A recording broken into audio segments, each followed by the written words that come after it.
আমাদের health care worker আমরা প্রত্যেকে ব্লাড নিয়ে কাজ করব, বডি ফ্লুইডস নিয়ে কাজ করব, নিডলস নিয়ে কাজ করব, শার্পস নিয়ে কাজ করব। তো আমাদের হাইয়েস্ট চান্স হচ্ছে ইনফেক্টেড হওয়ার।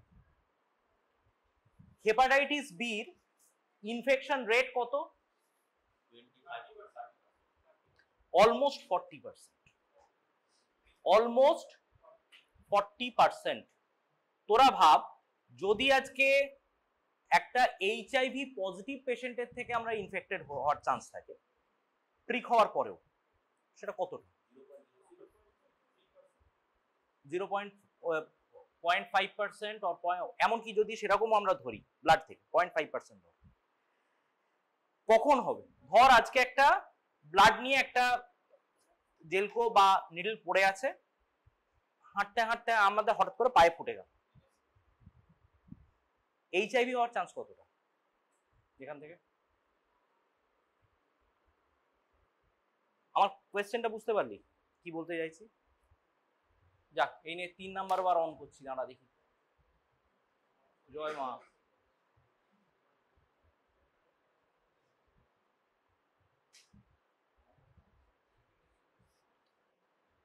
আয়, এটা দেখার মতো ব্যাপার যে কেউ একটা ঢোকার আগে কিন্তু আলোটা বন্ধ হচ্ছে। হ্যাঁ, তোর নয়, তোর আগে 3 জন ঢুকলো। হ্যাঁ, ওকে।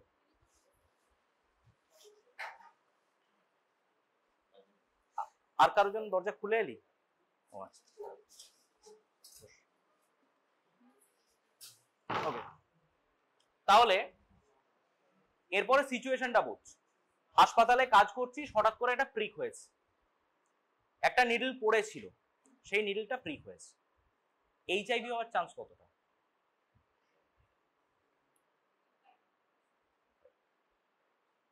আমি যদি বলি প্র্যাকটিক্যালি প্রায় 0।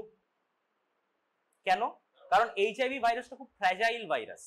যদি ওপেন ডে লাইটে এই ভাইরাসটা কিছুক্ষণ থাকে তাহলে কিন্তু নষ্ট হয়ে যাবে এবং এর বেশিক্ষণ বাইরেও বাঁচতে পারবে না। কিন্তু হেপাটাইটিস পারবে। Hepatitis B a dangerous virus. এই ভাইরাস যার 40% ট্রান্সমিশন রিস্ক আছে, অ্যান্ড যদি আজকে একটা ড্রাইড ব্লাডও আমাদের লাগে সেখান থেকেও পোটেনশিয়াল রিস্ক থাকে ইনফেক্টেড হওয়া। আর এই ইনফেকশন মানে লাইফ লং। হেপাটাইটিস বি একবার যদি হয় সারা জীবনে আর পরিত্রাণ নেই। ওকে, তো তাহলে দেখা যাক 1 2 3 4 5 6 2,60,000 এইচআইভি ইনফেকশন, অনলি 5%। তার তুলনায় 21 মিলিয়ন হেপাটাইটিস বি ইনফেকশন, কত? 32% অফ টোটাল গ্লোবাল বার্ডেন। আর 2 মিলিয়ন হেপাটাইটিস সি ইনফেকশন, তারও 40% of the total global burden. মানে পুরো ওয়ার্ল্ডের 50% হেপাটাইটিস সি, প্রায় আমাদের অর্ধেক আমাদের এখানে হয়। হেপাটাইটিস বি হচ্ছে 30%, মানে 1/3 আমার এখানে হয়। আর 5% এইচআইভি আমার এখানে হয়। তার মানে তাহলে বল কোন ডিজিজটা আমাদের এখানে বেশি, সব থেকে বেশি ইম্পর্টেন্ট হয়ে গেছে? No, hepatitis B 21 million. Okay, কেন? তার কারণ হচ্ছে এটা সব থেকে ফাস্ট স্প্রেডিং, 40% ট্রান্সমিশন রিস্ক, তাই না? ওকে, এবার এক্সিস্টিং প্রোগ্রাম, এগুলোর মধ্যে কোনটা কোনটা তোর মনে হয় applicable for hepatitis control programme, not hepatitis B, hepatitis C or A? Hepatitis control প্রোগ্রামের জন্য কোনটা কোনটা এদের দরকার বল? রিভার ওয়াটারটা দরকার, আচ্ছা। ইমিউনাইজেশনটা দরকার 1 নাম্বার। বায়োমেডিক্যাল ওয়েস্ট ম্যানেজমেন্ট, দুটো হলো। ইনজেকশন সেফটি, ঠিক, 3 নাম্বার হলো। Safety of blood and blood products, আর সার্ভেলেন্স অফ ভাইরাল হেপাটাইটিস। যাক, এইগুলো দরকার, বাকিগুলো দরকার নেই, তাই তো? যাক, সবকটাই দরকার। কেন দরকার? কারণ প্রথম দেখ, সেফ ড্রিঙ্কিং ওয়াটার যদি না হয় কি হবে? Hepatitis A. কেন? এটা ফিকো ওরাল রুটে আসে। Provision of sanitary toilet to every house hold, মানে যেটা আমার আছে সেটা সবসময় লোককে দান করার দরকার নেই না, সবাই নাও চাইতে পারে। So dispose it in proper way. Third, smart city with a good sewage system. Good sewage system মানে ধর আজকে সোজা কথায় যদি সে যত্রতত্র ত্যাগ করে আসে, মানুষের প্রত্যেকদিন ওই একটা ত্যাগ তো আমরা কনসিস্টেন্টলি করি, সেটা যদি যেখানে সেখানে সে করে তাহলে কি হবে, ওই যে জল সেটা আস্তে আস্তে আস্তে আস্তে আস্তে সেটা কি করতে পারে, আমাদের রিভার ওয়াটারে মিশতে পারে, সেই জল আমরা অনেক ক্ষেত্রে ইউজ করছি। সবজি তো ছেড়ে, সবজি ওটা চলে গেলি প্যারাসাইটে, আমি ভাইরাসে আছি আপাতত, ঠিক আছে। সেকেন্ড আছে কি, সেটা হচ্ছে সিওয়েজ সিস্টেমও যদি গন্ডগোল হয় সেটাও আমাদের যেটা ড্রিঙ্কিং ওয়াটার তার সাথে মিক্সড হবে। রিভার ওয়াটার পলিউশন কন্ট্রোল তোরা অলরেডি বলেছিস। Hygiene and sanitation in municipal area, biomedical waste management, তাহলে কোন এটার ক্ষেত্রে বেশি ইম্পর্টেন্ট, কোন হেপাটাইটিস? ও সি কি বানের জলে ভেসে এসছে নাকি? তাহলে হেপাটাইটিস বি, হেপাটাইটিস সি। এবার প্রশ্ন হচ্ছে হেপাটাইটিস ডি টা নয়, হেপাটাইটিস ডি কিভাবে ট্রান্সমিটেড হয়? ইমিউনাইজেশন। হেপাটাইটিস কোনটার জন্য? বি। বাহ, আর কিছু? একটাই আছে, ঠিক, একটাই নেই। হেপাটাইটিস বি আছে, হেপাটাইটিস সি আছে না, নেই। হেপাটাইটিস এর আছে, আছে, আছে। ইনফ্যাক্ট এখন এটা ইমিউনাইজেশন প্রোটোকলের মধ্যেও এসে গেছে, ঠিক আছে। আচ্ছা, safety blood and blood products বলার অপেক্ষা রাখে না। Harm reduction and surveillance of viral hepatitis. National action plan, যেটা হচ্ছে national viral hepatitis control programme, আমাদের তার আন্ডারে আছে। দেখা যাক কি আসছে। ওকে, ভালো করে লক্ষ্য করো। প্রথম হচ্ছে প্রিভেনশন। আজকে হলে বাঁচানোর থেকে সেটা যাতে না হয় সেটাই সব থেকে ভালো, এক নাম্বার। তাহলে ইমিউনাইজেশন। আমরা প্রত্যেককে, আমাদের যারা যারা বিশেষ করে হেলথ কেয়ার পার্সোনাল এবং আমাদের বাকি সমস্ত citizen who R expose to that risk, আমরা প্রত্যেককে ইমিউনাইজ করে দেব।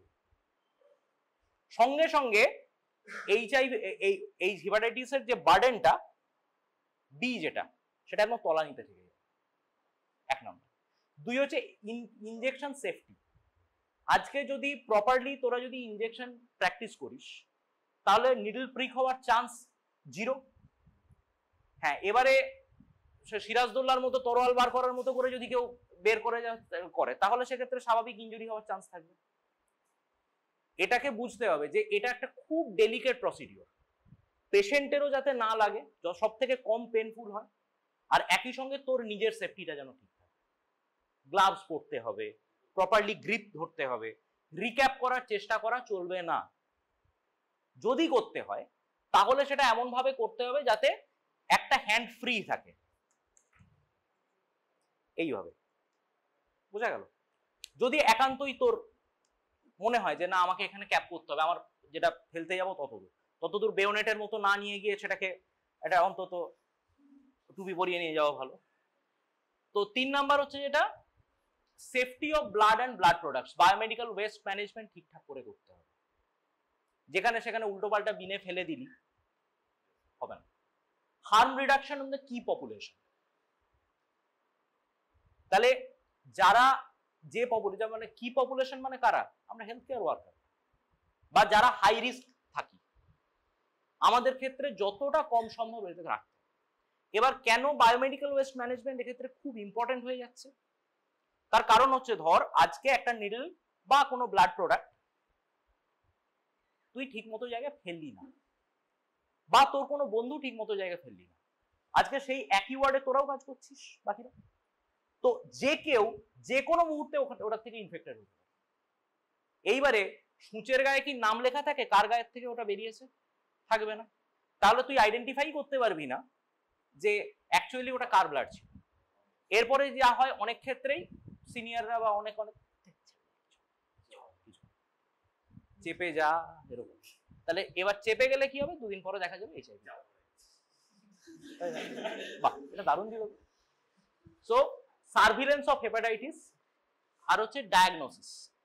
তুই যদি ডায়াগনোসিস ঠিকঠাক করে না করিস তাহলে first he or she will continue spreading the disease বিভিন্নভাবে, আর last but not the least, তার ট্রিটমেন্ট হবে না।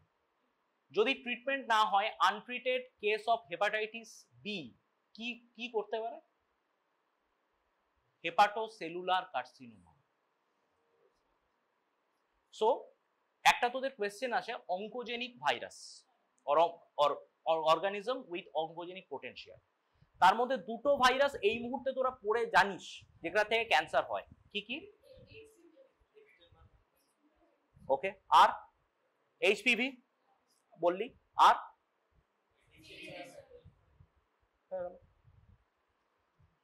Last awareness generation. গোটা এই যে তোর ধর যতজন আছে হেপাটাইটিস বি নিয়ে এখন ভীষণ অ্যাওয়ারনেস চলছে, কারণ এটাই ওই যে বললাম fastest spreading, number 1। India's target for hepatitis B immunization. Coverage of birth dose of hepatitis B all delivery 90%. এখন জন্মের সঙ্গে সঙ্গে হেপাটাইটিস বি বার্থ ডোজ দিয়ে দেওয়া হচ্ছে, তাই তো? তারপরে আবার তার বুস্টার ডোজ থাকে। কেন? যাতে বাচ্চাটা জন্ম থেকে প্রোটেক্টেড থাকে। পরে কখন কি হবে, আদৌ দেবে কি দেবে না, ওসব পরের প্রশ্ন, ভুলে যাও, আমাদের দিয়ে দিতে। Coverage with 3 doses of hepatitis B in infant 95%। জন্মের সময় কেন অনেককে সঙ্গে সঙ্গে দেওয়া যায় না? কারণ আমাদের ভারতে এখনো অনেক কেস হোম ডেলিভারি হয় না, জোম্যাটো সুইগি নয় বাচ্চা, ঠিক আছে? তাহলে বাড়িতে যাদের ডেলিভারি হয়ে যাচ্ছে, maybe with train guy whatever, কিন্তু সে তো সেই মুহূর্তে ডাইরেক্ট মেডিকেল সুপারভিশন পেল না, তার মানে যে ইমিউনাইজেশন গুলো তার ওই মুহূর্তে পাওয়ার কথা ছিল সেগুলো সে তখন পেল না, তাহলে সেখানে কিন্তু ডিফল্টার। তাকে কিন্তু যাতে কি হচ্ছে ভবিষ্যতে ইনফ্যান্টদের মধ্যে ওই 3টে ডোজ যাতে তারা ডিউ টাইমে পেয়ে যায়, সেটা এনশিওর করা হচ্ছে হেলথ সিস্টেমের দায়িত্ব।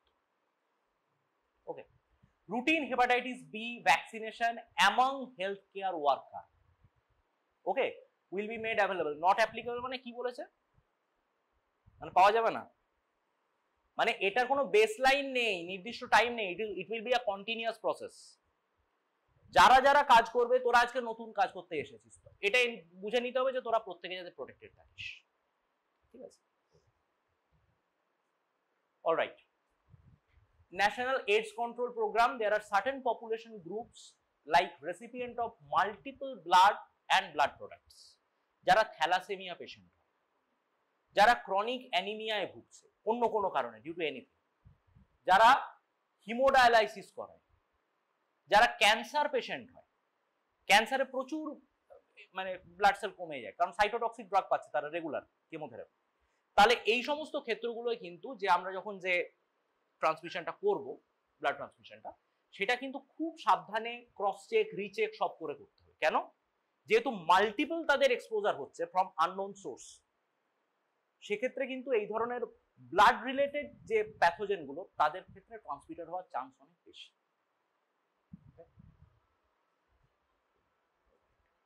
কে রে? Alright, safety of the blood and blood products. দেখ, 2020 সালের মধ্যে 80% ব্লাড ডোনেশন ভলেন্টারি যেগুলো, সেগুলো দেখা, এবং donated blood urine screen for hepatitis B, hepatitis C 100%, এটা অলরেডি অ্যাচিভড। এখন যতগুলো কেউ যদি রক্ত দেয়, hepatitis B, hepatitis C screen না করিয়ে তাকে রক্ত দেওয়া হবে না, ওই রক্তটা, ঠিক আছে? অলরাইট, এইখানটায় বরং ডাইরেক্ট চলে আসি। Diagnosis and management of the viral hepatitis with focus of treatment of hepatitis B and hepatitis C. আচ্ছা, ডায়াগনোসিস আমরা কি করে কোথায় করি বাবা? ল্যাবরেটরি। বাহ, thank you for the first answer.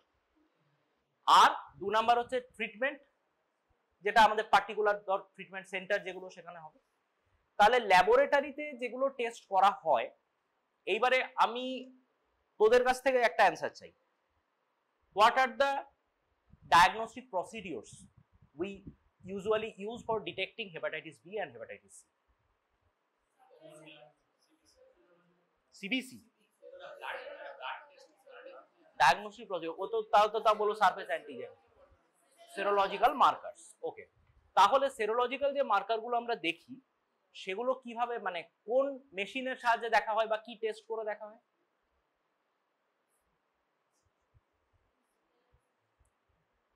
ধর হাসপাতালে কাজ করছিস, এখানে হাসপাতালে কাজ করছিস, তোর হঠাৎ করে মনে হলো যে এই পেশেন্টটার একটা হেপাটাইটিস রয়েছে, সঙ্গে হরাইজন্টাল ভার্টিক্যাল কি সব বলছে, ঠিক বলছিস, বল কোনটা বলতে চাইছিস সেটা বুঝে গেছি, কিন্তু ওই তো বললাম পেশেন্ট না, তুই কার কথা বলছিস? প্রসিডিওরটা হরাইজন্টাল। আচ্ছা, ইমিউনো ফ্লো অ্যাসে। আচ্ছা, তাহলে যেটা সোজা কথায় র্যাপিড ডায়াগনস্টিক কিট ইউজ করা হয়, র্যাপিড ইমিউনো অ্যাসে যেগুলো বেড সাইডে যেগুলো করা যায় হেপাটাইটিস বি আর হেপাটাইটিস সির জন্য readymade card test, kit base test, সেইগুলোকে আরডিটি বলা হয়, র্যাপিড ডায়াগনস্টিক টেস্ট, সেগুলো ইউজ করা হয়। সেগুলো যদি নেগেটিভ চলে আসে, এগুলো হচ্ছে হাইলি সেনসিটিভ। এগুলো কি হাইলি সেনসিটিভ, মানে ফলস নেগেটিভ হওয়ার চান্স টেন্ডস টু 0। ঠিক আছে, ফলস নেগেটিভ হলে আমার বিপদ বেশি, ফলস পজিটিভ হলে কিন্তু ফার্স্ট স্টেজে আমার কোনো বিপদ নেই। পেশেন্ট হেপাটাইটিস হয়ে আছে, আমরা নেগেটিভ বললাম, তাহলে ওই অসুখটা থেকে যাবে এবং ও লোককে ছড়াবে, ডায়াগনোসিস হবে না এবং ট্রিটমেন্টও হবে না। এইবারে ধর আমার এক্ষেত্রে চলে এলো ফলস পজিটিভ, আমরা নেক্সট স্টেপে কিন্তু আমরা ধরে ফেলতে পারবো যে না, আমাদের যে পজিটিভটা এসেছিল সেটা কিন্তু ঠিক আছে, পারবো কিনা? পারবো, অবশ্যই পারবো। তো তাহলে প্রথম টেস্টটাকে হতে হবে খুব সেনসিটিভ, পরের যে টেস্ট যেটা নিয়ে কনফার্মেশন হবে সেটাকে হতে হবে খুব স্পেসিফিক, যাতে ওইখানে কোনোটা ফলস পজিটিভ না হয়। তাহলে প্রথমটায় কোনো ফলস নেগেটিভ হবে না, পরেরটায় কোনো ফলস পজিটিভ হবে না। তাহলে দুদিকে বেঁধে দিলাম আমরা। তাহলে এইবারে যখন প্রথম যে হাসপাতালে যেখানে আমরা কেয়ার দিচ্ছি, সেখানে যদি কোনো কেস আমাদের ধর নেগেটিভ চলে এলো, মানে 100% ওটা নেগেটিভ, কিন্তু যদি ওটা পজিটিভ আসে তখন কিন্তু সেটা প্রভিশনাল রিঅ্যাক্টিভ বলে আমরা দেব। ওটা প্রভিশনালটা সত্যি সত্যি কনফার্মেটরি কিনা has to be confirm by another test which is highly specific. কি test? Enzyme linked immunosorbent assay, ELISA. আর কি? সিএলআইএ তোদের পড়িয়েছিলাম। এই টেস্টগুলো দিয়ে করে দেখতে হবে, তাই তো? নেক্সট চলো, তাহলে দেখ যেটা পিএইচসি লেভেল যেগুলো থাকে সেখানে দেখ RDT for hepatitis B, hepatitis C, সেখানে পজিটিভ চলে এলো, নেগেটিভ মানে নেগেটিভ, গল্প শেষ। পজিটিভ চলে এলো তখন হায়ার সেন্টারে রেফার করব। এর উপরে আছে ডিস্ট্রিক্ট। ডিস্ট্রিক্টে কিন্তু আরডিটি র্যাপিড ডায়াগনস্টিক টেস্ট যেমন হয় তেমনি হিসেব অনুযায়ী ওর এলাইজা আর পিসিআর এর অ্যাক্সেস থাকার কথা। এলাইজাটা থাকবে এটা বলা হচ্ছে। যদি না থাকে তাহলে স্টেট রেফারাল হসপিটাল যেগুলো সেগুলো বল দেখি। স্টেট রেফারাল হসপিটাল কোনগুলো? মেডিকেল কলেজ হাসপাতাল। ঠিক আছে, তো এখানে যখন গেল তখন দেখ এখানেও একই জিনিস, এখানে কিন্তু শুধুমাত্র এলাইজা নয়, তাহলে সিএলআইও থাকার কথা। ওকে, তার সাথে আরটিপিসিআর। সেন্টিনেল আর centre of excellence, centre of excellence হচ্ছে সব থেকে টপ, সেখানে সিকোয়েন্সিং পর্যন্ত হয়ে যাবে, যে কোন ধরনের ভাইরাস সেটা শুধু নয়, কোন স্ট্রেন, তার জেনেটিক সিকোয়েন্সিং কি, এভরিথিং উইল বি ডান দেয়ার। সেখানে কি কি হবে? সেখানে দেখ rapid diagnostic test, okay fine. তারপরে এলাইজা হবে কি হবে না? হবে। সিএলআইএ হবে কি হবে না? হবে। আরটিপিসিআর হবে, এমনকি সিকোয়েন্সিং হবে। হায়ারার্কিটা বোঝা গেল? Step by step. আজকে যদি গ্রামের একটা পেশেন্ট এসছে পিএইচসি তে, তাকে দেখা গেল হেপাটাইটিস বি পজিটিভ, তখন কি করা হয়? যে টেস্ট কিট জেনে রাখ কিভাবে করা হয়। ধর পেশেন্ট আমার কাছে এলো, দেখা গেল ব্লাড নিয়ে যে এটা রিঅ্যাক্টিভ এসছে, প্রথম আরেকটা সেট রাখা থাকে, সেটা দিয়ে আরেকবার কনফার্ম করা হয়, প্রেফারেবলি অন্য ব্র্যান্ডে। যদি দুটো আলাদা আলাদা সেটে দুটোতেই রিঅ্যাক্টিভ আসে তাহলে সেক্ষেত্রে ব্যাচ নাম্বার লিখে এক্সপায়ারি ডেট লিখে গোটা একটা report provisional reactive or positive করে ছাড়া হয়। সেটা কোথায় যাবে তাকে একদম পরিষ্কার বলা থাকে has to be confirm by ELISA or CLI. এবার সে হায়ার সেন্টারে গেল, রিপোর্টটা দেখালো, দেখুন আমার এটা এসেছে, তখন তার ব্লাড নিয়ে দ্বিতীয়বার টেস্ট করা। এইবারে রিপোর্ট ধর নেগেটিভ চলে এলো, রিপোর্টটা ঠিক না ভুল? যদি কারণ এটা স্পেসিফিক টেস্ট, এইবারে যে এলাইজা বা সিএলআই এ সেটা কি টেস্ট? Specific test. তার মানে এটা নেগেটিভ মানে ফলস হওয়ার চান্স টেন্ডস টু 0। তার মানে ধরে নিতে হবে যে না, আগেরটা বিভিন্ন কোনো ক্রস রিঅ্যাক্টিভিটির জন্য ওটা সেই সময় ওটা রিঅ্যাক্টিভ দেখিয়েছে, তাহলে পেশেন্ট ইজ অ্যাকচুয়ালি নেগেটিভ। এরপরে যদি পজিটিভ চলে আসে তাহলে তোকে ধরে নিতে হবে পেশেন্ট গেছে। তাহলে এইবারে কি করতে হবে? তাকে ট্রিটমেন্টের ব্যবস্থা করতে হবে। কেন? যতটা ড্যামেজ হয়েছে হয়েছে, আর ড্যামেজ আমাকে করানো যাবে না। তাহলে পেশেন্ট অ্যাটলিস্ট ওটা নিয়ে সারা জীবন বেঁচে থাকবে, otherwise patient will go into hepatocellular carcinoma, গল্প শেষ।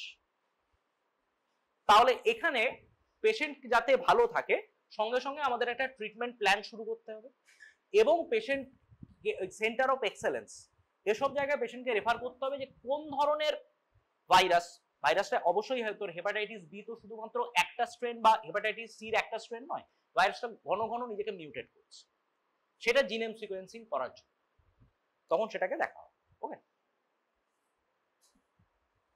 তাহলে screening health and wellness centre, যেগুলো হেলথ সেন্টারগুলো মানে যেগুলো একদম প্রাইমারি লেভেল, সেখানে ইন্ট্রোডিউস স্ক্রিনিংটা ইন্ট্রোডিউস ইন ফেজড ম্যানার, ধাপে ধাপে সেগুলো ইন্ট্রোডিউস করা হচ্ছে।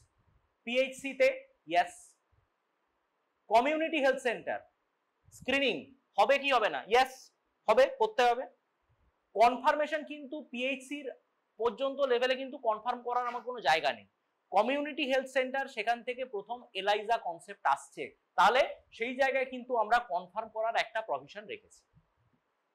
আনকমপ্লিকেটেড কেসগুলো আমরা সেখানে সিএইচসি লেভেল পর্যন্ত কিন্তু ট্রিট করতে শুরু করতে পারি। এবার ডিস্ট্রিক্ট যখন আসবে সেখানে প্রাইমারি যে টেস্টিং হবে কি হবে না? ইয়েস হবে, কনফার্মেশন হবে, ট্রিটমেন্ট হবে। এইবারে আসছে মেডিকেল কলেজ, মেডিকেল কলেজে স্ক্রিনিং হবে হবে, কনফার্মেশন, ট্রিটমেন্ট, এরপরে লাস্ট দেখ কমপ্লিকেটেড কেস যেগুলো সেগুলোও করতে হবে। আনকমপ্লিকেটেড কেস ঠিক আছে, এমনি প্রাইমারিলি ধরা পড়েছে, এখনো কোনো ধরনের কোনো কমপ্লিকেশন অ্যারাইজ করেনি, আমরা কিন্তু সিএইচসি লেভেল বা ডিস্ট্রিক্ট হসপিটাল লেভেলে কিন্তু তাদের চিকিৎসার কথা ভাবতে পারি। Complicate cases has to be deal in medical colleges. তাহলে হেপাটাইটিস এ কি virus? RNA. Hepatitis B DNA virus. Hepatitis C আবার RNA. Hepatitis D RNA. Hepatitis E RNA virus. বোঝা গেল? তো তাহলে এরপরে আমাকে একটা কথা বল তোরা, সেটা হচ্ছে ফিকোরাল রুটে কোন ভাইরাস যায়? হেপাটাইটিস আর ই। হেপাটাইটিস ই কাদের বেশি হয় বাবা? কাদের ক্ষেত্রে এটা ডেঞ্জারাস খুব? প্রেগন্যান্সি। Excellent excellent excellent. কারণ নর্মাল পেশেন্টের যদি হেপাটাইটিস ই হয় it is a very mild disease, কিন্তু যদি এটা প্রেগন্যান্সিতে হয় fatal condition, you might lose the mother. Okay okay, তাহলে এখন কোন দুটোর এগেইনস্টে আমাদের ইমিউনাইজেশন আছে? এ আর এই কি করছিস রে? ওরে বাবা এগুলো সব গুগল ইমেজে আছে, ফোন ইউজ করতে নেই বাবা, ক্লাসে পড়ে কেউ? ও মানে পেয়ে গেছি একটা, তোদের বইতেই আছে, বই এত ভালো নেই, তুই গুগল ইমেজে সার্চ করবি সব পেয়ে যাবি, ফোন ইউজ করতে নেই বাবা। সবাই মিলে মোটামুটি কে কোন সেলফি তুলতে শুরু করবে ওটার সামনে দাঁড়িয়ে, ঠিক আছে? আচ্ছা, তাহলে দেখ হেপাটিক কার্সিনোমা কোনগুলো করতে পারে? হেপাটাইটিস এ থেকে হেপাটিক কার্সিনোমা হতে পারে না, হেপাটাইটিস বি থেকে, হেপাটাইটিস সি থেকে, হেপাটাইটিস ডি থেকে, হেপাটাইটিস ই থেকে পারে। হেপাটাইটিস এ তে পেশেন্ট মারা যায়? যায়। হেপাটাইটিস ইতেও পেশেন্ট মারা যায়, হেপাটাইটিস এতেও মারা যায়। কেন কেন কি কি ডিজিজে মারা যায়? বলছি হেপাটাইটিস আর তুই এইচআইভি ঢুকে যাচ্ছিস, না থাকলেও মারা যায়। দেখ সোজা কথায় হেপাটাইটিসের ক্ষেত্রে খুব ভালো করে ব্যাপারটা বোঝ। হেপাটাইটিস মানে ইনফ্ল্যামেশন অফ লিভার। সেক্ষেত্রে হেপাটাইটিস যখন আমরা পেশেন্টটাকে দেখি, কি দেখে আমরা সন্দেহ করি তার হেপাটাইটিস হয়েছে? হেপাটোমেগালি, জন্ডিস, আমি আরো বেটার টার্ম ইউজ করি, ইকটেরাস, ঠিক আছে, yellowish discolouration of skin, sclera and mucous membrane. Clinical হও বাবা, পেশেন্ট থোড়াই মাথায় লিখে আসবে জন্ডিস, হেপাটাইটিস বি, তাই তো? আমাকে দেখে ডিজিজ বুঝতে হবে। পেশেন্ট খুব নন স্পেসিফিক সিমটম নিয়ে আসে, আমাদেরও মিস হয়ে যায়। আর্লি কেস যেগুলো এরকম পেশেন্ট হতো নন স্পেসিফিক সিমটম, খুব জ্বর হয়েছে, বডি এক হচ্ছে, হ্যাঁ পেটটা খুব ব্যথা করছে, দু একবার বমি হয়েছে, স্বাভাবিক তুই কি ভাববি? ভাইরাল ফিভার ভাববি, বা বডি এক হলে তুই বেশিরভাগ এই সিজনে ডেঙ্গুর দিকে প্রথমে ভাববি। জন্ডিসের কথাটা চট করে সঙ্গে সঙ্গে মাথায় আসে না, না? সেই পেশেন্টই 2 থেকে 3 দিন পর তোকে পুরো চোখ হলুদ করে প্রেজেন্ট করবে। এগুলো হয়, সব সময় এটা মাথায় রাখতে হবে যে ডিফারেন্সিয়াল ডায়াগনোসিসে আমাদের জন্ডিসটা রাখতে হবে। যখনই একটা পেশেন্টের ডিরেঞ্জ একটা তোর কি বলবো ডাইজেস্টিভ একটা সমস্যা হচ্ছে, তার ভমিটিং হচ্ছে, তার কিছু খেতে ইচ্ছে করছে না, তাহলে সেক্ষেত্রে কিন্তু জন্ডিসটা মাথায় রাখতে হবে, ঠিক আছে?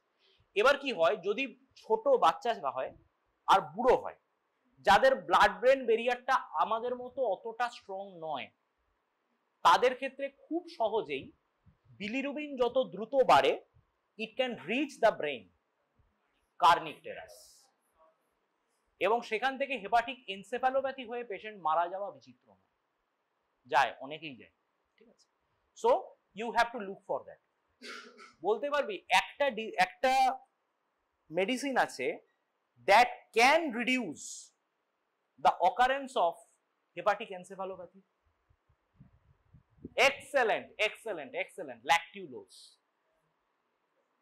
এটা যে ফ্রি অ্যামোনিয়া যেটা থাকে সেটাকে অ্যাবজর্ব করে অ্যামোনিয়াম সল্ট করে দেয়, অ্যামোনিয়াম সল্ট নন টক্সিক, বেরিয়ে যায়, ঠিক আছে?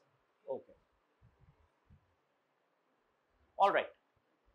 এইবারে হেপাটাইটিস এ বোঝ। হেপাটাইটিস এ যখন দেখ, যখন থেকে এক্সপোজার হলো তার থেকে কতদিন পরে আসছে? আগে স্লাইডে ফেরত যাই আরেকবার। ইনকিউবেশন পিরিয়ড 15 থেকে 45 দিন। 15 দিন মানে 2 সপ্তাহ, আর 45 দিন মানে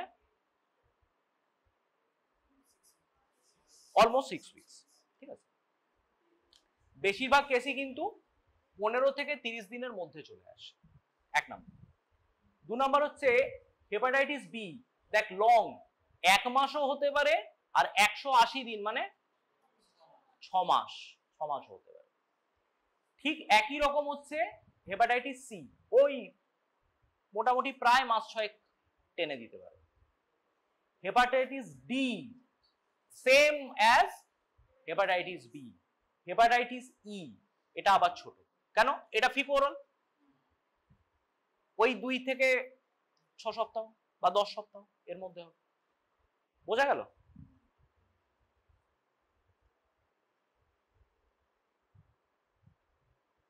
আচ্ছা, তোরা আমাকে একটু হেপাটাইটিস বির সেরোলজিক্যাল মার্কার গুলো বলতো। ওকে, 4 অ্যান্টিজেন। আচ্ছা, কোনটা কি ডিনোট করে? যদি কেউ সারফেস অ্যান্টিজেন পজিটিভ আসে তাহলে সেক্ষেত্রে আমরা কি বলবো? তোদের এই কোশ্চেনটাই দেওয়া ছিল, ঠিক আছে?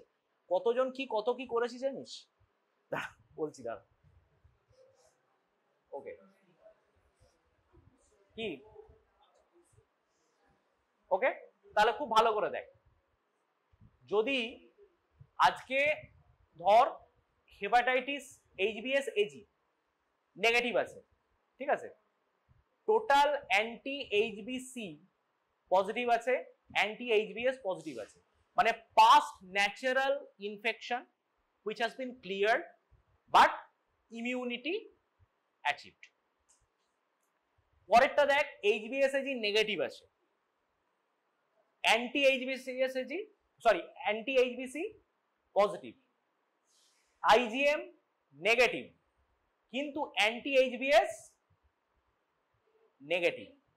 তাহলে past natural infection which has been clear, কিন্তু একটা জিনিস বোঝ, অ্যান্টি HBs ডাউন হয়ে গেছে, এখন আর কিন্তু সেই প্রোটেক্টিভ যে টাইটার সেটা নেই। 3 নাম্বার শুধুমাত্র অ্যান্টি HBs এটা ঠিক আছে, তাহলে ইমিউনিটি ডিউ টু ভ্যাকসিনেশন, শুধুমাত্র অ্যান্টি HBs পজিটিভ, তার মানে ইমিউনিটি রিসেন্ট ইনফেকশন হয়েছিল যেটা সেরে গেছে, রিকভার করে গেছে এবং ইমিউনিটি, কারণ অলরেডি অ্যান্টি HBs পজিটিভ আছে, মানে we have the antibody titre, তাই তো। নেক্সট তিনটে দেখ, প্রথমটা নেগেটিভ, পরবর্তী তিনটে পজিটিভ, মানে অ্যাকিউট ইনফেকশন অনগোয়িং। কেন? কারণ IgMটা এখনো পর্যন্ত আছে, তোরা কিছুতেই IgMটা পরীক্ষায় চিনতে পারিস। Last but not the least, দেখ প্রথম HBsAg আর অ্যান্টি HBC দুটো পজিটিভ এসছে, মানে it is a case of chronic hepatitis, কিন্তু কোনো প্রোটেক্টিভ অ্যান্টিবডি টাইটার আছে না নেই? নেই। So it is a case of chronic hepatitis infection, active infection going on. বোঝা গেল? আজকে যদি পেশেন্টের অ্যান্টি HBs যদি থাকে, মানে হেপাটাইটিস বি সারফেস অ্যান্টিজেনের এগেনস্টে অ্যান্টিবডি যদি থাকে, তাহলে আমাদের বুঝতে হবে বডি একটা ডিফেন্স দিচ্ছে, তাই তো। কাদের ক্ষেত্রে আমার একমাত্র, তোরা দেখ একটা ক্ষেত্রেই আমার যদি ওই বডি ডিফেন্স ওইটা আছে, তা সত্ত্বেও আমি ধরে নেব যে অ্যাক্টিভ ইনফেকশন আছে। কোন ক্ষেত্রে? পেনাল্টিমেটটা দেখ, যদি রিসেন্ট অ্যাকিউট ইনফেকশন হয় অনগোয়িং, তার মানে বডি আমার ডিফেন্স দিয়ে লড়াই করার চেষ্টা করছে, সেই কারণে অ্যান্টি HBs পজিটিভ আসছে, কিন্তু IgM যেটা আছে সেটা কি করছে? সেটা তখনও কিন্তু অ্যাক্টিভ, মানে antigen and antibody reaction is there, মানে অ্যান্টিজেনও আছে। ওকে, আচ্ছা, ক্রনিক হেপাটাইটিস বি, এটা শুধুমাত্র তোদের খুব বোঝার দরকার নেই, আমি শুধু এইটুকু তোদেরকে বলে রাখছি যে ক্রনিক হেপাটাইটিস বি যাদের হবে তাদেরকে কিন্তু ট্রিটমেন্ট করতে হবে, লাইফ লং ট্রিটমেন্ট করতে হবে। ওকে, হেপাটাইটিস সি, তার কোনো চিকিৎসা আছে? প্রোটেকশন তো নেই, প্রোটেকশন নেই, কারণ হচ্ছে আমাদের ইমিউনাইজেশন বলে কিছু নেই। এর কোনো চিকিৎসা আছে যেটা সারাতে পারে? There is definite treatment. There is definite treatment that can cure hepatitis C. Interferon based treatment রয়েছে। ওরে বাবা, কিছু একটা দিকে তো বাঁচবো, ঠিক আছে? হেপাটাইটিস সি থেকে বাঁচা সম্ভব, তার ট্রিটমেন্ট এখন আমাদের হাতে আছে। ওকে, ইন্টারফেরন, কথাটা মনে রাখবি, ইন্টারফেরন বেসড। আচ্ছা, এখান থেকে এগুলো সব তোদেরকে বলেছি আমি অলরেডি, এগুলো তোরা অলরেডি দেখ, রিঅ্যাক্টিভ নন রিঅ্যাক্টিভ এই কথাগুলো বলেছি। ইন্টারফেরন, আচ্ছা, ভ্যাকসিন, হেপাটাইটিস এর ভ্যাকসিন রয়েছে, ঠিক আছে? হেপাটাইটিস এর যে ভ্যাকসিন রয়েছে সেটা সাধারণত এখন অলরেডি দেখে নে। হেপাটাইটিস বির যে ভ্যাকসিন, প্রথম যেটা অ্যাট বার্থ হেপাটাইটিস বি দিচ্ছি, 2 মাসে দিচ্ছি হেপাটাইটিস বি, 4 মাসে দেখ তখন কিন্তু কিছু নেই, 6 মাসের ক্ষেত্রে হেপাটাইটিস বির আরেকটা ডোজ আছে, 12 মাস, খুব ইম্পর্টেন্ট, 12 মাস 1 বছর বয়সে হেপাটাইটিস এ ভ্যাকসিন। ওকে, তাহলে আমরা অ্যাট বার্থ হেপাটাইটিসের ফার্স্ট ডোজ, আবার মোবাইল, বাবা এটাগুলো সব ইউনিভার্সাল ইমিউনাইজেশন প্রোগ্রাম তুই নেটে পাবি না, এটা তোর মনে হয়? You ask me to believe that? বাবা এটা এই কারণে বারণ করছি, কারণ হচ্ছে এটা ইনডিসিপ্লিন হয়, সবাই বের করে করে একটা করে ছবি তুলতে থাকবে, সেটা কন্ট্রোল করা যায় না, ডিস্টারবেন্স হয়। আমি তো বলছি তোদেরকে, গুগল ইমেজে গিয়ে তুই ফেল, এগুলো সব অ্যাভেলেবল, ঠিক আছে? গোটা ইমিউনাইজেশন প্রোটোকলটা আছে, তোদের বইতে ইমিউনাইজেশন প্রোটোকল নেই। এটা তো ইয়ে করে মানে ছোট করে দেওয়া আছে কার্টুন ফরম্যাটে, মানে যাতে তোদের একটু ক্যাচি লাগে, নাথিং এলস, ঠিক আছে? এর থেকে বেশি নয়। পড়তে যখন হবে তখন ক্যাচি পড়ে লাভ নেই। এই তো, হ্যাঁ সেইভাবেই তো তোদেরকে বলছি, আমি তো সেভাবেই নেচে কুঁদে বলে যাচ্ছি তোদেরকে, এই কারণেই যাতে ক্যাচি হয়। তাহলে অ্যাট বার্থ তাহলে কি হলো না, আর সব থেকে বড় কথা ওর ধারণা হলো আমি ওটা দেখতে পাবো না, মানে এতটা আন্ডার এস্টিমেট করিস তো না আমাকে। যাই হোক, তাহলে প্রথম হচ্ছে হেপাটাইটিস বি ফার্স্ট ডোজ কখন? At birth. 2 মাসে আছে কিছু হেপাটাইটিস বি, তাহলে সেকেন্ড ডোজ আমার বেরিয়ে গেল।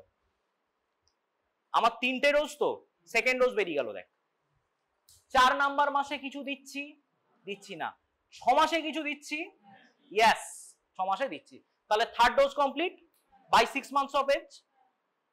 লাইফ লং ইমিউনিটি আমার প্রথম স্টেপটা আমি অ্যাচিভ করে গেছি। এরপরে 12 মাস আমার দ্বিতীয় যেটা আমার ভ্যাকসিন পড়ে আছে, 12 মাস। এবার তোরা ভাব, সেটা হচ্ছে একটা বাচ্চা বাইরের খাবার খেতে শুরু করবে কিন্তু মিনিমাম 6 মাস পর। যে এক্সক্লুসিভলি ব্রেস্ট ফেড বেবি, সে তো বাইরের জল, বাইরের যে অন্যান্য যে ফুড, সেগুলো খেতে শুরু করবে কখন? অন্তত 1 বছর পর। আশা করি 1 বছরের আগে বাবা মা তাকে হোটেলের খাবার খাওয়াবে না, এইটুকু অন্তত এক্সপেক্ট করা যেতে পারে, ঠিক আছে? তো তাহলে যদি আজকে বাইরের যখন জল বা কিছু খাবার খাবে, ঠিক সেই সময়ের মধ্যে 12 মান্থ অফ এজের মধ্যে আমার তাকে ভ্যাকসিনেট করে দিতে হবে। কেন? বোঝা গেল কেন এটা? তাহলে একই সাথে তো প্রথমেই দিয়ে দিলে হতো, দরকার নেই। আমি যে সময় উইনিং স্টেজ চলছে, সেই সময় ও বাড়ির যে গলা গলা কিছু ভাত বা সেরেলাক বা হোয়াটএভার যেগুলো খাওয়ানো হচ্ছে, তো সেগুলো খাচ্ছে by the age of 12 months, তারপরে আমি তাকে ভ্যাকসিনেট করছি। হেপাটাইটিস বি ভ্যাকসিন আবার সেই একই জায়গায় আসছে। তাহলে ইমিউনাইজেশন শিডিউল কি? 3 shorts. Number 1 6, 10 and 14 weeks for infant, 0, 1, 6 months for children, adolescent and adult, আর 0, 1, 2 for rapid protection। তুই আজকে চাইছিস খুব দ্রুত, তো হয়তো তো এমন কোন একটা হাই রিস্ক জবে তুই ঢুকছিস, হেলথ কেয়ার প্রফেশনাল, তাদের ক্ষেত্রে হতে পারে, যে ক্ষেত্রে আমার একটা র্যাপিড প্রোটেকশন লাগবে। আমি 6 মাস পর্যন্ত অপেক্ষা করতে পারবো না, 3 মাসের মধ্যে আমার ইমিউনাইজেশন চাই। In that case 0, 1, 2। আদারওয়াইজ বাকি সবার ক্ষেত্রে একদম ছোট বাচ্চা বাদ দিয়ে বা ইনফ্যান্ট বাদ দিয়ে বাকি চিলড্রেন, অ্যাডোলেসেন্ট অ্যান্ড অ্যাডাল্ট, তাদের ক্ষেত্রে কি? 0, 1, 6 মান্থস। ওকে, এইবারে গল্প হচ্ছে যেটা, এইটা হচ্ছে সব থেকে ইম্পর্টেন্ট, পোস্ট এক্সপোজার প্রোফাইল্যাক্সিস। এইচআইভির পোস্ট এক্সপোজার প্রোফাইল্যাক্সিস তোরা জানিস। হেপাটাইটিস বি তে কি করতে হবে? খুব সহজ ফান্ডা, আগে মাথায় ইনফরমেশন কনসেপ্টটা ঢুকিয়ে নে, তাহলে বাকি ক্লিয়ার। প্রথম হচ্ছে ও ভ্যাকসিনেটেড না ভ্যাকসিনেটেড নয়। যদি ও ভ্যাকসিনেটেড হয় তাহলে তোর কিন্তু রিস্ক কম, ঠিক আছে? যদি হেলথ কেয়ার প্রফেশনালরা একবার ভ্যাকসিনেটেড হয়ে যায়, তারপর কিন্তু তার খুব একটা, আজ পর্যন্ত মানে আমার এসএসকেএম থেকে তো আমি এমডি, তো সেইখানে আমাদের এসডিএলজির সাথে প্রায় ইন্টারাকশন হতো। তো ওরা বলতো যারা those who have been protected by vaccination, health care professional, তারা অনেকেই তো আসে ক্রস চেক করাতে, রিচেক করাতে, তাদের অ্যান্টিবডি টাইটার কখনো কিন্তু খুব একটা কম দেখা যায় না, একটা ক্ষেত্রে দেখা যায়, সেটাই আসছি আমি। প্রোটেক্টিভ অ্যান্টিবডি টাইটার যদি থাকে, it will protect you from the viral infection. যদি না থাকে তাহলে তোমাকে ব্যবস্থা করতে হবে। সহজ হিসেবে অন্যভাবে ভাবি, তুই যদি বাড়িতে তোর রান্না করার মতো সময়, সুযোগ এবং এনার্জি 3টে যদি থাকে, you will cook it by yourself. Otherwise you have to order the food from outside, as simple as that. তো তাহলে যদি আজকে ধর আমার হঠাৎ করে আজকে আমাকে রাত্রেবেলা খেতে হবে, আমার ক্যান্টিন বন্ধ, ঠিক আছে, আমার কাছে ওই যে বললাম সময় সুযোগ এনার্জি যদি রয়েছে, যদি আমার বডিতে অ্যান্টিবডি থাকে, it will fight against the virus আর আমাকে প্রোটেকশন দিয়ে দেবে। যদি না থাকে, মানে আমার প্রায়র কোনো ইমিউনাইজেশন নেই, তাহলে স্বাভাবিক আমাকে বাইরে থেকে খাবার অর্ডার করতে হবে। বাইরে থেকে খাবার মানে ডাইরেক্ট ইমিউনোগ্লোবিউলিন আমি নিয়ে নেব, দ্যাট ইজ প্যাসিভ ইমিউনাইজেশন, তাই তো। অ্যাক্টিভ ইমিউনাইজেশন মানে বডিকে সে তৈরি করে দিচ্ছে লড়াই করার জন্য, আর প্যাসিভ ইমিউনাইজেশন হলো না বাবু তেরে সে নেই হোগা, একদম তোকে পরিষ্কার ওকে সাপ্লাই করে দিচ্ছে। মুন্ডু মে ঘুষা, বেশ। তাহলে unvaccinated or non immune, firstly administered hepatitis B immunoglobulin 0.06 ml per kg intramuscular, আর একই সঙ্গে হেপাটাইটিস বি ভ্যাকসিনেশন স্টার্ট করতে হবে। ডুয়েল থেরাপি, প্যাসিভ যেমন থাকবে তার সাথে অ্যাক্টিভ ইমিউনাইজেশনও তোকে স্টার্ট করে দিতে হবে, কারণ তুই আপাতত রুখে দিচ্ছিস, কিন্তু যদি তোর অ্যাক্টিভ অ্যান্টিবডি টাইটার তোর বডিতে ডেভেলপ না করে, in the long run you may be infected. Okay, বেশ। 2 নাম্বার হচ্ছে সেকেন্ড, যদি আজকে এইচভিভি ভ্যাকসিন সিরিজ হয়ে গেলে, আর যদি দেখা যায় যে দেখ সোর্স যদি আমার জানে যে এইচবিএস নেগেটিভ এসছে, মানে হেপাটাইটিস বি এই মুহূর্তে অ্যাক্টিভ হেপাটাইটিস নেই, তাহলে কি করব? বাবা কিছু হয়নি, ডোন্ট পরোয়া, all right, how do you do, good night, নাকি? নো। তাহলে সেক্ষেত্রে আমরা হেপাটাইটিস বি ভ্যাকসিনেশনটা কমপ্লিট করাবো। একবার বেঁচে গেছে, দ্বিতীয়বার তো নাও বাঁচতে পারে। 3 নাম্বার, সোর্স তুই জানিস না, ওই যে বললাম তোর কোনো বন্ধু নিডলটা ওখানে ফেলে চলে গেছে, প্রিক হয়ে গেছে, তোর তুই কি জানিস যে ওটা পজিটিভ অর নেগেটিভ? জানিস না, কি করবি? ধরে নে ওটা পজিটিভ, বেনিফিট অফ ডাউট দিয়ে লাভ নেই, একদম পজিটিভ, ব্যাস গল্প শেষ। সেইভাবে তুই ট্রিট কর, প্রথমটাই চলে আসবে। তাহলে এইবারে previously vaccinated with complete HBV series, তাহলে কি করবি? No treatment needed, provided antibody টাইটারটা ঠিক আছে। এবার তাহলে কিন্তু মাঝে মধ্যে আমাদের অ্যান্টিবডি টাইটারটা দেখে নিতে হবে। অনেক ক্ষেত্রে যদি অ্যান্টিবডি টাইটার অনেকের ঠিক থাকে না, তখন বুস্টার শটস প্রয়োজন হতে পারে। ঠিক আছে, আসছি ওটা। Previously vaccinated but no non responder, এইবারে সেই কেস যার কথা আমি তোদেরকে বলছিলাম যে কার ক্ষেত্রে লাগবে। নন রেসপন্ডার মানে ধর আজকে ইমিউনাইজেশন নিয়েছি, আমি অ্যান্টিবডি টাইটার করে দেখলাম কিছুদিন পরে আমার কোনো অ্যান্টিবডি প্রোটেক্টিভ অ্যান্টিবডি টাইটার নেই। যদি 3টে শটস নেওয়ার পরেও তার প্রোটেক্টিভ অ্যান্টিবডি টাইটারটা গ্রো না করে, আমরা তার নাম দিই নন রেসপন্ডার। বুঝতে পেরেছিস? তাহলে সেক্ষেত্রে আমরা কি করব? ওর ইচ্ছে আছে রান্না করার, কিন্তু রাঁধতে জানে না, কি করবে? বা রাঁধলেও এমন রাঁধবে জীবনে আর কিছু খাবার খেতে ওর ইচ্ছে করবে না, তাহলে সেক্ষেত্রে কি করতে হবে? he or she doesn't have any other option than ordering from outside, তাই তো? তাহলে সেক্ষেত্রে আমাদেরকে only one option left, আমাদেরকে বাইরে থেকে ইমিউনাইজেশন মানে যেটা হেপাটাইটিস বি ইমিউনোগ্লোবিউলিন সেটা প্রোভাইড করতে হবে। Okay, alright. আর previously vaccinated with completed HVV series unknown antibody titre, যদি ধর আজকে যেটা সব থেকে কমন হয়, যে মুহূর্তে তোদের প্রিক হবে, even if you are completely vaccinated, তোরা তখন তোদের ভ্যাকসিন টাইটারটা জানিস না, জানিস না, তখনই জেনে বসে আছিস, তোরা প্রত্যেকদিন চেক করে তারপর কি ডিউটিতে আসিস? আসবি না।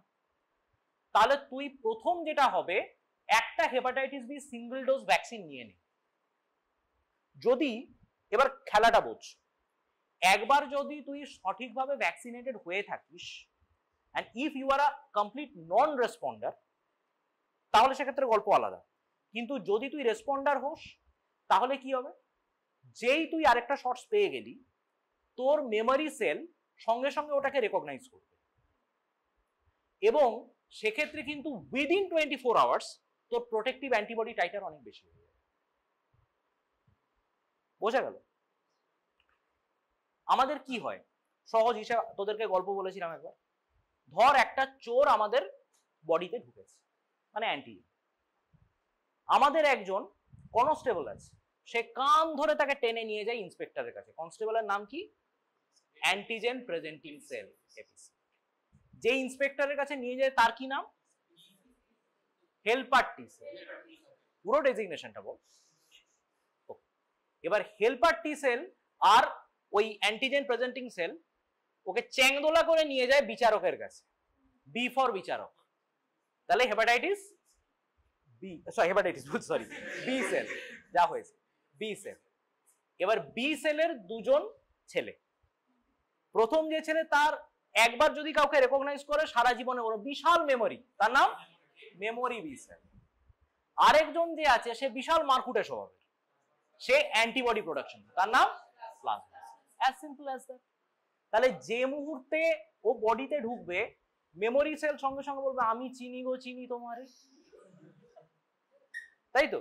আর সঙ্গে সঙ্গে প্লাজমা সেল কি করবে, ও তখন ঝেড়ে অ্যান্টিবডি প্রোডাকশন শুরু করবে, এবং তার ফলে কি হবে, উইদিন 24 আওয়ার্স টু 48 আওয়ার্স এর মধ্যে আমাদের প্রোটেক্টিভ অ্যান্টিবডি টাইটার অনেক বেশি হয়ে যাবে, that will protect us from any type of viral disease. কিন্তু গল্প হচ্ছে যেটা, সেটা হচ্ছে যদি আমরা দেখি টাইটার কম, প্রোটেক্টিভ টাইটার নেই, সেক্ষেত্রে don't wait, you have to take hepatitis B immunoglobulin. বোঝা গেল? আর undergoing vaccination at the time of exposure, সেই নিতে শুরু করেছে, তব क्या होगा? ধর আজকে তুই ইন্টার্নশিপে ঢুকেছিস, তোকে বললো এই তুই ভ্যাকসিনেটেড তো, বলো না তো স্যার। ও নিসনি, নিয়ে নে। তো প্রথম ডোজটা হয়তো পেয়েছে, দ্বিতীয় ডোজ তখনও পায়নি, ঠিক সেরকম সময় তো প্রিক হয়ে গেল। প্রিক তো আগের থেকে ঠিক থাকবে না যে এই দিন তোর প্রিক হবে, তো স্বাভাবিক তখন কি করতে হবে, তোকে কিন্তু নন ইমিউনাইজড হিসাবেই ধরতে হবে, এবং তখন ঠিক আগের পদ্ধতি, ইমিউনোগ্লোবিউলিন দেব আর ভ্যাকসিনেশন কমপ্লিট করব। বোঝা গেল? তাহলে একবার কি রিক্যাপিচুলেট করে নি। ধর আজকে একটা পেশেন্ট হেপাটাইটিস বি এক্সপোজারে এসেছে, বা আমরা কেউ এসেছে, আমরা তাহলে ফার্স্ট স্টেপ কি করব, পেশেন্টের আগে কোনো ভ্যাকসিনেশনের হিস্ট্রি নেই, এক নাম্বার, ইমিউনোগ্লোবিউলিন দেব, আর কি করব, ডোজটা কমপ্লিট করব। যদি এবারে করতে করতে তোর জানা গেল যে যার কাছ থেকে প্রিকটা পেয়েছে বা যার সাথে কন্ট্যাক্টে এসেছিল সে এইচবিএসএজি নেগেটিভ, কি করব, complete the dose of vaccination. Second হচ্ছে আমরা ভ্যাকসিনেটেড, আমাদের প্রিক হয়েছে, সেক্ষেত্রে আমরা কি করব, আইডিয়ালি বলছি, আইডিয়ালি ভাইরাল টাইটারটা দেখবো, আমাদের অ্যান্টিবডি টাইটারটা দেখবো। যদি অ্যান্টিবডি টাইটার ঠিক থাকে কি করব, কিচ্ছু করব না, চুপচাপ বসে থাকবো, আমরা প্রোটেক্টেড। যদি আমরা জানি না আমাদের টাইটার কি, কি করব, সিঙ্গেল ডোজ নেব, তারপরে আমরা টাইটার দেখব, যদি এ থাকে তাহলে। যদি ধর আমরা নন রেসপন্ডার হই, মানে আমাদের অ্যান্টিবডি টাইটার শর্টস নেওয়ার পরেও নেই, তাহলে ইমিউনো। আর যদি during the time of vaccination আমাদের প্রিক হয়, এই তো ব্যাপার। समझ में आया? বেশ, ওকে, ভ্যাকসিনেশন শিডিউল অলরেডি বলেছি আমরা। ওকে, দেখ প্রোটেক্টিভ অ্যান্টিবডি টাইটার কত,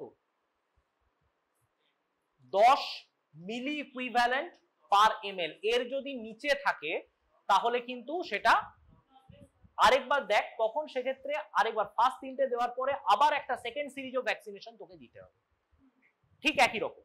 সেকেন্ড সিরিজ অফ ভ্যাকসিনেশনের পরেও যদি সেটা না ওঠে তখন সেটাকে আমরা নন রেসপন্ডার বলবো। Booster dose are not needed. Passive immunisation, তাহলে যদি ধর আজকে কারো প্রিক হয়েছে, আমাদের post exposure prophylaxis in case of HIV কত দিনের মধ্যে নিতে হয়?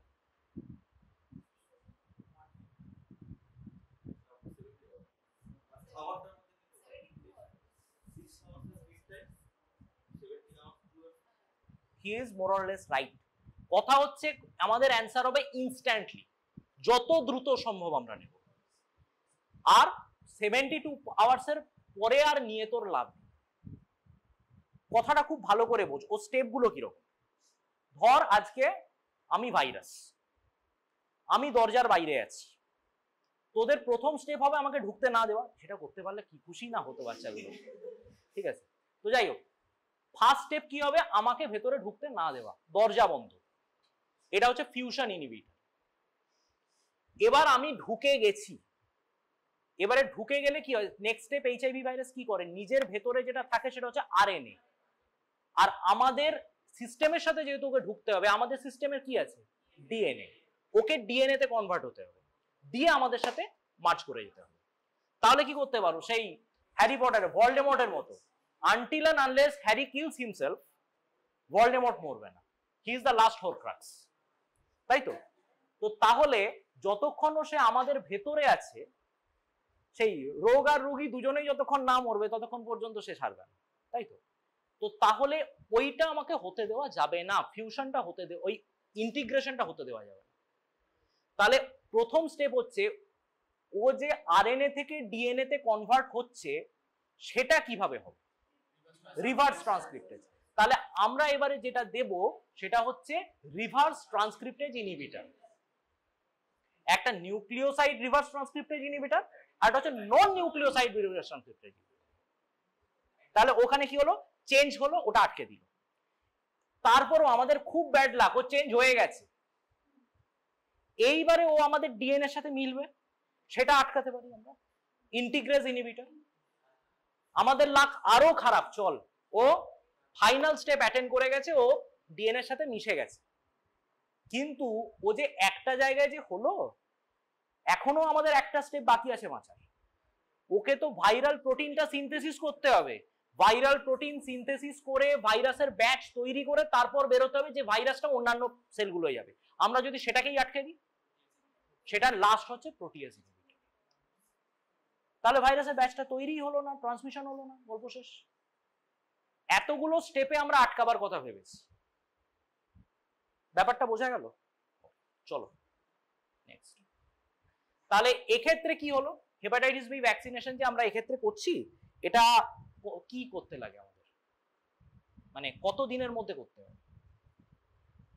7 দিনের মধ্যে করতেই হবে, তারপরে করে লাভ নেই, কিন্তু যত দ্রুত সম্ভব, অ্যাজ আর্লি অ্যাজ পসিবল, ঠিক আছে?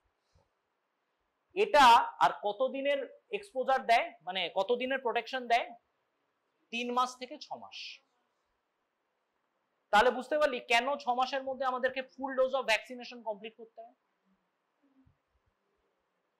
All right, combined immunisation. Your last section যেটা আজকে বলার, এবং তোদের এরপরে চিন্ময় স্যার ক্লাস নেবেন, তো সেটা যেটা নেওয়া হবে ব্লাড কালচার। তো ব্লাড কালচার ব্যাপারটা খুব ভালো করে বুঝতে হবে। আমাদের এখন এই সিজনে আমাদের প্রচুর কেস আছে যারা আনডায়াগনোসড ফিভার নিয়ে আসে।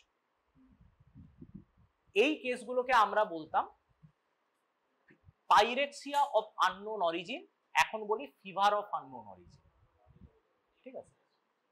তাহলে classic fever of unknown origin, nosocomial fever of unknown origin, neutropenic fever of unknown origin and HIV related fever of unknown origin. এবারে আগেটা দেখ ডেফিনেশনটা কি আছে। Fever of unknown origin is defined as a temperature of 101 degree Fahrenheit। আমাদের কি করে normally, তো 99 ফিভার, লোকে সেটা নিয়েই নাচানাচি শুরু করে, 100 ডিগ্রি ক্রস না করলে প্যারাসিটামলও নট ইন্ডিকেটেড, ঠিক আছে? তাহলে 101 degree Fahrenheit or higher with minimum duration of 3 weeks, with minimum duration of 3 weeks, without an established diagnosis, যেখানে আমরা ডায়াগনোসিস করতে পারিনি, despite at least 1 week investigation in hospital. পেশেন্টের 2 সপ্তাহ জ্বর যখন আছে, নিশ্চয়ই কোনো সুস্থ মস্তিষ্কের লোক পেশেন্টটাকে ঘরে ফেলে রাখবে না, ডাক্তার দেখাবে। তাহলে ডাক্তার দেখানোর পরে যখন স্বাভাবিক, যখনই 2 সপ্তাহের বেশি জ্বর আছেন, কোনো চিকিৎসক ওনাকে বলবেন না যে ঠিক আছে ওকে ঘরে রেখে চিকিৎসা করো। So he or she needs to get hospitalised to understand the full set of examination and results. যদি সেটা করতে গিয়ে করার পর মানে 1 সপ্তাহ সমস্ত টেস্ট ফেস্ট করার পরেও, মানে সিবিসি টিবিসি সবকিছু করা হয়ে গেল, ইউরিন আরইএমই করা হয়ে গেল, সিএস করা হয়ে গেল, সবকিছু করা হয়ে গেল, সব জায়গায় আমাদের নেগেটিভ রেজাল্ট হলো, তখন সেই ডিজিজটাকে আমরা বলবো ফিভার অফ আননোন অরিজিন, ঠিক আছে? তো তাহলে non infectious inflammatory causes of fever of unknown origin, mind it, non infectious. Giant cell arteritis, adult still disease মানে juvenile rheumatoid arthritis, SLE systemic lupus erythematosus, polyarteritis nodosa, rheumatoid arthritis, gout, antiphospholipid syndrome, pseudo gout, Behçet's disease, sarcoidosis, Takayasu's arteritis, এগুলোর নাম কয়েকটা মনে রাখিস তোরা, এগুলো প্রত্যেকটাই জানিস। তো পলিআর্টারাইটিস নোডোসা নাম জানিস, তোরা জায়েন্ট সেল আর্টারাইটিসের নাম জানিস, রিউমাটয়েড আর্থ্রাইটিস জানিস, গাউট জানিস, বেচেট ডিজিজ জানিস, সার্কোইডোসিসের নাম জানিস। তো এগুলো মনে রাখতে হবে। এগুলো কিন্তু এগুলো কোনো infection, yes or no? No, কিন্তু এরা ফিভার করতে পারে। এগুলো বেশিরভাগই অটোইমিউন ডিজিজ, বেশিরভাগই। সো অটোইমিউন এটিওলজি আছে বলে কিছু কিন্তু ফলস ইমিউন রিঅ্যাকশন এবং ফিভার এরা করতে পারে। এবারে ইনফেকশনস, প্রথম ও প্রধান যে কমন কজ আমাদের ইন্ডিয়ায় সেটা হচ্ছে tuberculosis. You may not get pulmonary tuberculosis always. তোদেরকে প্রথম টিউবারকিলোসিস পড়ানোর সময় বারবার আমি স্ট্রেস দিচ্ছিলাম যে what is the ideal sample? Sir sputum. No, বলতে হবে sputum in case of pulmonary tuberculosis. Okay, তাহলে পালমোনারি টিউবারকিলোসিসের ক্ষেত্রে এটা যদি ধর অন্য কোথাও টিবি হয়ে বসে আছে, কোনো একটা লিম্ফ গ্ল্যান্ড বা কোনো বোন টিবি হয়ে বসে আছে, সেখান থেকেও কনস্ট্যান্টলি একটা ফিভার দিয়ে যাচ্ছে, তাহলে আমরা এক্সরে করাচ্ছি, আমরা স্পুটাম কালচার করছি, আমরা এএফবি করছি, কি পাবো? নেগেটিভ। ওকে, কিউ ফিভার, কিউ ফিভারের যে পজিটিভ অর্গানিজম তার কি নাম? সুসুগামুসি। বাহ, ওটার নাম স্ক্রাব টাইফাস হয় বাবা, উত্তেজিত হয়ে গেছে। কক্সিয়েলা বার্নেটি। আচ্ছা বলতে পারবি যে এই যে পার্টিকুলার যে এটা অর্গানিজম যেটা বললি তোরা কক্সিয়েলা, খুব ভালো করে বোঝ, এই অর্গানিজমটা আমরা স্টেরিলাইজেশনে পড়েছিলাম। কোথায়?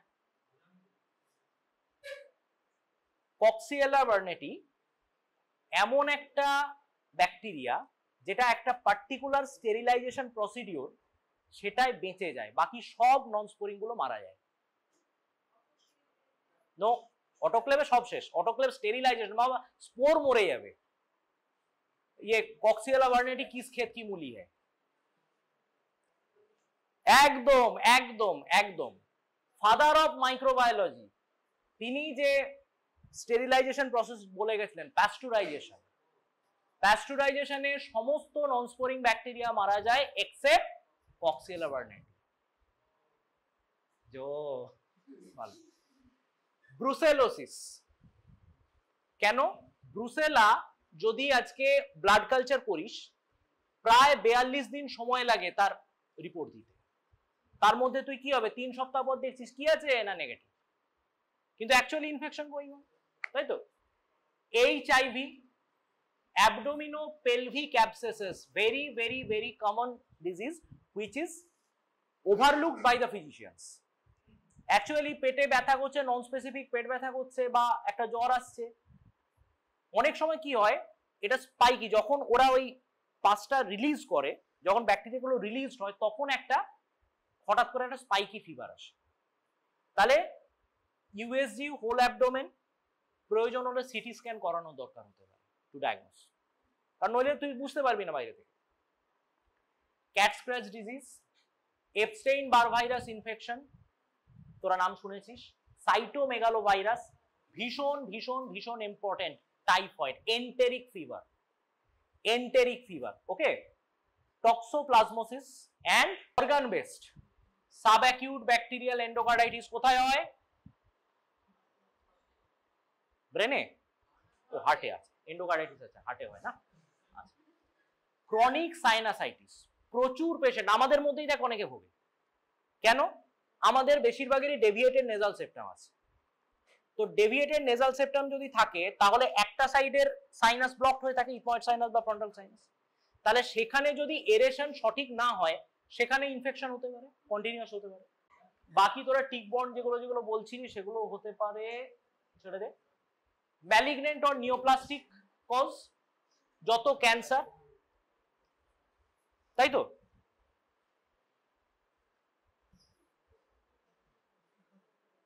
What is nosocomial fever of unknown origin? আমরা ক্লাসিক গুলো পড়লাম এতক্ষণ, এইটা নতুন কনসেপ্ট যেটা আমাদের বুঝতে হবে। Health care associated fever can be due to drug fever. Health care associated fever can be due to drug fever, complication of post-operative venous thromboembolic disease and malignancy, transfusion related reaction or Clostridium difficile infection. Clostridium difficile কি করে বাবা, কিভাবে হয়? Colitis কাদের ক্ষেত্রে হয়? Hospital. Antibiotics কি? Antibiotic abuse, misuse, overuse. Patient এসেছে, তুই তাকে অ্যান্টিবায়োটিক দিয়ে চান করাচ্ছিস রোজ, সিউডোমেমব্রানাস কোলাইটিস হবে। ওকে, আর কি? Risk factor of surgical procedure, instrumentation, intravascular device, immobilization and medication can help to determine the diagnostic testing. ধর আজকে কারো সেন্ট্রাল ভেনাস লাইন করা আছে, ঠিক আছে, সে তখন কি করছে, বাইরে থেকে আমি যদি প্রপারলি এটা ক্লিন না করি আমরা, বা করার পরে যদি আমরা প্রপারলি এটাকে টেক কেয়ার না করি, তাহলে we are exposing the patient, মানে vasculature of the patient from to outside, তাহলে সেখান থেকে তার এন্ডোকার্ডাইটিস হওয়াটা বিচিত্র নয়। ড্রাগ দেওয়ার জন্য হতে পারে, আজকে কোনো ইনস্ট্রুমেন্টেশনের জন্য হতে পারে, অপারেশনের জন্য হতে পারে, আর এমনকি অ্যান্টিবায়োটিক অ্যাবিউজের জন্যও হতে পারে। এগুলো সব হচ্ছে nosocomial fever of unknown origin.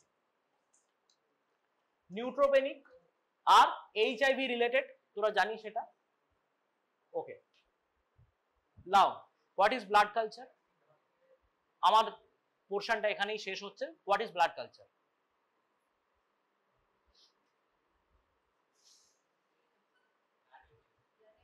ব্লাডে হয় না ব্লাড থেকে করা হয়, কোনটা?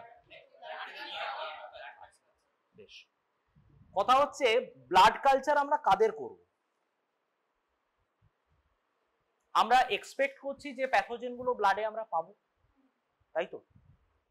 তো সেপসিস বা সেপ্টিসিমিয়ার যে পজিটিভ অর্গানিজম যেগুলো আছে সেগুলোকে আমরা গ্রো করাবো, রাইট?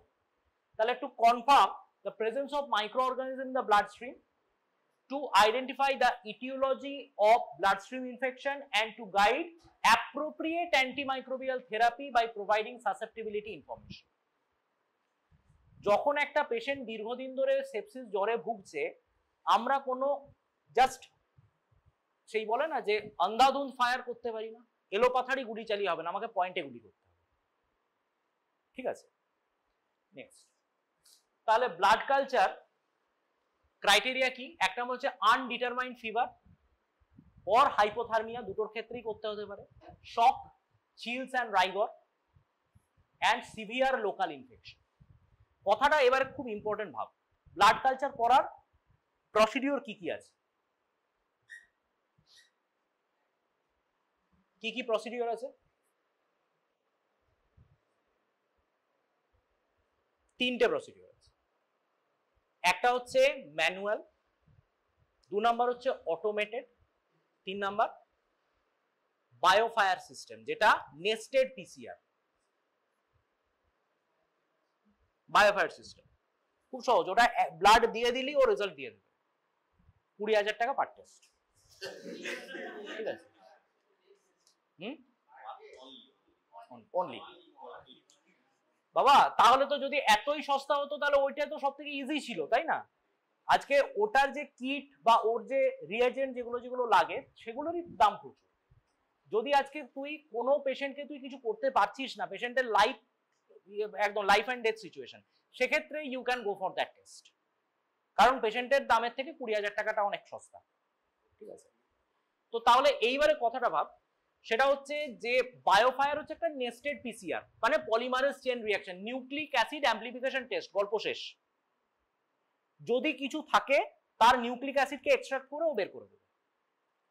কিন্তু সবার পক্ষে তো, বিশেষ করেই যেটা আমরা হেলথ কেয়ার সেট আপ, যেখানে অনেক গরিব মানুষকে আমরা চিকিৎসা করি, সেখানে তো they can not go for that test, they don't have that financial support. তাহলে আমরা কি করব? আমাদেরকে ম্যানুয়াল ভার্সেস অটোমেটেড এর মধ্যেই যেতে হবে। অটোমেটেড যে দুটো কমনলি ইউজ করা হয়, একটা হচ্ছে ব্যাকটেক আর 2 নাম্বার হচ্ছে ব্যাকটি অ্যালার্ট 3D। একটা হচ্ছে, আর এটা হচ্ছে ব্যাকটি অ্যালার্ট 3D। পরিষ্কার রেডিমেড বটল পাওয়া যায়, ঠিক আছে, তার মধ্যে অ্যারোবিক, অ্যানারোবিক, তার সঙ্গে হচ্ছে তোর বাচ্চাদের জন্য ছোট বোতল পাওয়া যায়, সবকিছু পাওয়া যায়। তো যদি এটা নর্মাল 10 ml ব্লাড লাগে, দাগ দেওয়া আছে সেইখান পর্যন্তই তোকে ব্লাড দিতে হবে, তার কম নয় তার বেশি নয়। এবারে একটা কথা সবসময় মনে রাখতে হবে, যখন একটা পেশেন্টের থেকে ব্লাড নিচ্ছিস তুই ব্লাড কালচারের জন্য, বলা হচ্ছে যত বেশি আমরা কালচার পাঠাবো তার আইসোলেশন রেট তত বেশি হবে। কেন? কারণ খুব সহজ কথা, তোদের আগে বারবার বলেছি যে সময় আমরা ব্লাডটা কালেক্ট করছি সেই সময় তো সেই পরিমাণ ব্যাকটেরিয়া নেই, আমরা পাচ্ছি না। আর গোটা বডিতে আমার 5 লিটার রক্ত আছে, যেখান থেকে তুই ব্লাডটা নিচ্ছিস মেবি সেই সময় সেখানে আমি সেই কনসেন্ট্রেশনটা নেই, যার জন্য আমি গ্রোথটা পাচ্ছি না, তাই তো? তাহলে কোন সময় কালেক্ট করছি সেটাও কিন্তু খুব ইম্পর্টেন্ট, আর কোথা থেকে কালেক্ট করছি সেটাও খুব ইম্পর্টেন্ট। বেশিরভাগ ক্ষেত্রে ফিমোরাল ট্যাপ করে লোকে, কিন্তু পয়েন্ট টু বি নোটেড যে এখানে যে পরিমাণ স্কিন কমেন্সাল ব্যাকটেরিয়া থাকে, সারাক্ষণ তো ঢাকা রয়েছে, নোংরা রয়েছে, তো এই জায়গাটা যে পরিমাণ তোর কলোনাইজেশন হয়ে থাকবে, তুই যদি প্রপারলি ওটাকে ক্লিন না করিস, high chance of getting the micrococcus, যেটা স্কিন কমেন্সাল, সেটা হয়তো গ্রোথে চলে আসবে। দুটো আইডিয়ালি হচ্ছে, দুটো যদি ব্লাড কালচার তুই পাঠাস, দুটো ডিফারেন্ট সাইট থেকে, ঠিক আছে?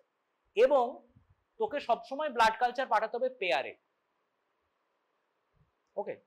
কারণ যদি তাহলে অ্যারোবিক আর অ্যানারোবিক যদি তুই পাঠাস, তাহলে হিসাব অনুযায়ী 4টে ব্লাড কালচার পাঠানোর কথা। তুই অ্যানারোবিক ভুলে যা, অ্যাটলিস্ট অ্যারোবিকটাই তুই যদি প্র্যাকটিক্যালি পাঠাস, তোকে মিনিমাম 2টো পাঠাতে হবে, একটা সিঙ্গেল বটলের কোনো ভ্যালু নেই। এরপরে যখন তুই ওটা পাঠালি, অটোমেটেডের সুবিধে কি?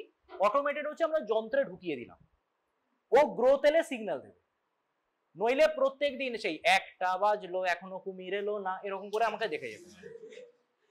তাহলে যেই আমরা দেখবো যে হ্যাঁ গ্রোথ এসেছে, মনোফেজিক অর বাইফেজিক মিডিয়া, যখনই দেখবো একটু টার্বিড হয়েছে, সন্দেহ হলেই তখন আমাকে ব্লাড কালচার করে দেখতে হবে। ব্লাড কালচার মানে ব্লাড আগার আর ম্যাককনকি আগার, সেখানে কালচার করে দেখতে হবে, সাব কালচার, সোজা কথা। এবার সাব কালচার এটা যখন আমি করব, কথাটা বলছি, আজকে যতবার আমি ওই ইয়েটাকে খুলছি বোতলটাকে, ততবার আমি ওকে এক্সপোজ করছি, ততবার আমি বাইরে থেকে কিছু একটা ঢোকাচ্ছি, তাই তো? তাহলে ততবার কিন্তু আমাদের ক্রস কন্টামিনেশন হওয়ার চান্স থেকে যাচ্ছে, that can hamper with our diagnosis. সেই কারণে অটোমেটেড। আবার কি, যদি ম্যানুয়াল হয় তাহলে আমরা সঙ্গে সঙ্গে একটা দেখছি, একটা আমরা দেখছি 48 ঘন্টা পর, একটা দেখছি 5 দিনের পর, একটা দেখছি 7 দিনের পর। এটা আমাদের প্রোটোকল যে কোনো জায়গায়। তো তাহলে যদি প্রত্যেক দিন খুলতে গেলে তো কন্টামিনেশন আরো বেড়ে যাবে, কিন্তু মাঝখানের একটা দিন যে পেশেন্টটা মরিবান্ড, যে কোনো মুহূর্তে লাইফ অ্যান্ড ডেথ সিচুয়েশনে যাবে, সেই পেশেন্টের কি অতটা টাইম নেওয়া ইন্ডিকেটেড আছে? আমাদের হাতে অত টাইম নেই। সেই কারণে অটোমেটেড যেটা করে, অটোমেটেড যখনই সিগন্যাল দিয়ে দিল সঙ্গে সঙ্গে আমরা কিন্তু তাকে বের করে ফেললাম এবং সঙ্গে সঙ্গে সাবকালচার হয়ে গেল, রিপোর্ট চলে গেল। কিভাবে কাজ করে? দুটো টেকনিক। একটা হচ্ছে বেশি অক্সিজেন আছে সেটা সিগন্যালকে চাপা দিয়ে রেখেছে, সিগন্যালকে চাপা দিয়ে রেখেছে। এবার যেই ব্যাকটেরিয়া গ্রো করলো ওরা অক্সিজেন খেতে শুরু করলো, অক্সিজেন অ্যারোবিক ব্যাকটেরিয়া অক্সিজেন নিচ্ছে, তাহলে অক্সিজেনের কনসেন্ট্রেশন কি হবে? কমবে। একটা টাইম পর অক্সিজেন কোয়েঞ্চিং যেটা ছিল সেটা এক্সপোজ হয়ে গেল, তখন ও সিগন্যাল দিতে শুরু করবে। আবার একই জিনিস ব্যাকটেরিয়া যদি অ্যারোবিক অক্সিজেন ব্যবহার করে কার্বন ডাইঅক্সাইড রিলিজ করে, সেটা পিএইচ কে চেঞ্জ করবে, তখন সঙ্গে সঙ্গে আবার ওটা সিগন্যাল দেবে। একটা ব্যাকটেরিয়াল আর 3D, আর একটা হচ্ছে ব্যাকটেরিয়া। এই দুভাবে কাজ করে। অটোমেটেড বোঝা গেল। ম্যানুয়ালটা চিন্ময় স্যার তোমাদের দেখাবেন, খুব ভালো করে দেখো, কারণ এই জিনিসটার উপর যতগুলো ক্রিটিক্যাল পেশেন্ট তোরা পাবি সিসিইউতে তাদের জীবন মরণ নির্ভর করছে।